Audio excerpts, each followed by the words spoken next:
The Bachelor franchise gives and the Bachelor franchise takes away, and sometimes it's just plain mean. Colton Underwood has undoubtedly learned that lesson after his experience on Bachelor in Paradise. Kenny King impressed Crystal Nielsen with his wrestling skills at a lucha libre match on Bachelor in Paradise. Paul Hebert, ABC, the 26-year-old former football player had a mostly good edit on The Bachelorette aside from that stuff about him formerly dating Tia Booth, as a dog-loving, kid-friendly, charity-minded virgin whose heart was broken by Becca Kufrin. On Bachelor in Paradise on Monday he was practically public enemy number one on the beach. The narrative, which the rest of the cast happily played along with, was that Colton was using Tia, stringing her along until someone better came along, and that he deserved to go home. Never mind the fact Tia has been stringing herself along worse than anybody else. And then, surprise, Bibiana gave Colton a rose and kept him safe. One minute she's bad-mouthing him, the next she's saying he deserves a chance for people to get to know him. Please. That had producers' fingerprints all over it. But if you think that meant Colton would finally get to start enjoying Paradise, think again. Article continued below. The producers threw a big stink bomb into the palapa by bringing Bachelorette Becca to Mexico, allegedly so she could share important information with the women while the men were banished to another part of the resort. What would Becca know about Paradise, a show on which she never appeared, you ask? Sweet F all is my guess. If she had a lesson to impart to the women, perhaps it was one she learned from Mary Lou Dick Jr. when he dumped her on national TV. The circumstances were different, sure, but there were echoes of Mary chasing a crying Becca from room to room in the sight of Becca getting ready to invade the men's quarters where Colton was crying his heart out on his bunk. Clearly the only reason Becca was anywhere near that beach was to mess with Colton's head.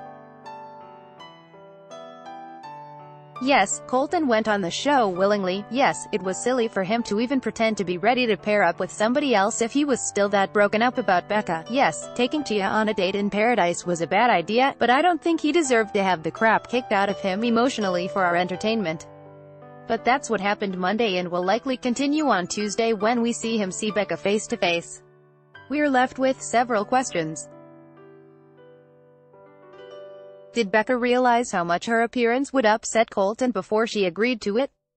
Did she know and do it anyway, beholden to the franchise for gifting her a fiancé, although he's not much of a prize to many disappointed fans? Will there be a carrot for Colton to make up for the stick? Becca's public humiliation whipped up enough viewer sympathy for her to be named Bachelorette. Will Colton's ordeal have a similar effect? Will he be the next Bachelor? And was that the game plan all along? Article continued. Bella wears a breakdown of Tuesday's episode. Colton vs. everyone. We began where we left off, with Chris, Jordan and Nick taking Colton aside to talk about Tia when he and Tia returned from their date. Bear in mind that Chris and Jordan are former Bachelorette villains who now apparently are defenders of women's hearts. Very convenient. The gist of their argument was that Colton should either commit to Tia, or let her go and let somebody else have a chance. Note that nobody else was being held to this standard. For instance, in the same episode, Crystal dropped Kevin to go out with Kenny and Kevin then transferred his pillow lips to Astrid. Nobody was staging any interventions there. Colton replied that he was still figuring out what he wanted, whether it was with Tia or someone else, and that he couldn't just flip a switch and turn on his feelings for Tia mere weeks after having told Becca he loved her. And if somebody else wanted to pursue Tia, go for it, dude. The guy's conversation was intercut with footage of Tia talking excitedly about kissing Colton on their date, reiterating that her feelings for him hadn't changed and speculating this could be the start of an amazing relationship. Delusional much. Thanks to the drip, drip, drip of the other women's doubts, Tia decided to confront Colton about his intentions. Colton told Tia he wanted to be selfish and figure out what I want, and that might involve other women. But she really got irate when Colton told her it didn't bother him to see her with other men. It doesn't make you feel any type of way to know I went on a date with Chris and I kissed him. That doesn't bother you? She asked. Nope, said Colton. I would think that would make you feel some type of way.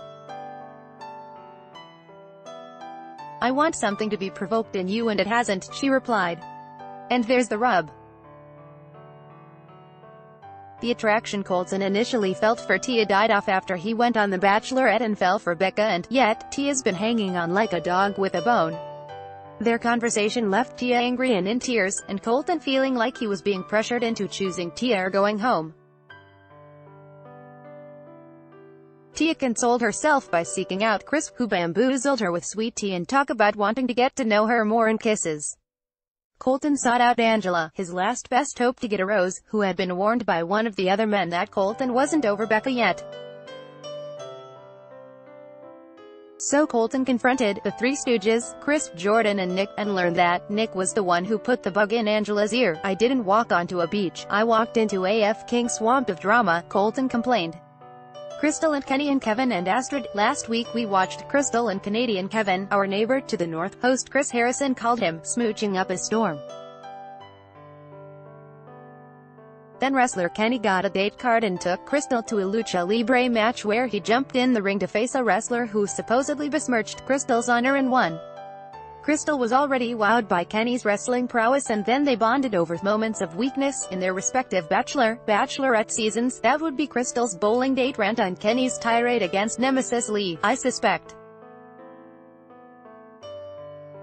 Then Kenny offered Crystal a smooch since he didn't have a luchador mask to give his lady, and Crystal accepted with pleasure. Back at the resort, Kevin could see which way the glitter was blowing, so he approached Astrid, who managed to find time in between dissing Colton and giving advice to Tia to develop an attraction to Kevin. "Kevin is, like, super my type," she said. Kissing in the surf ensued.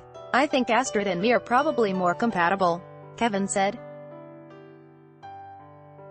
David and Jordan and Annalise. "If there's one holdover from The Bachelorette I could have done without, it's the tiresome feud between David and Jordan."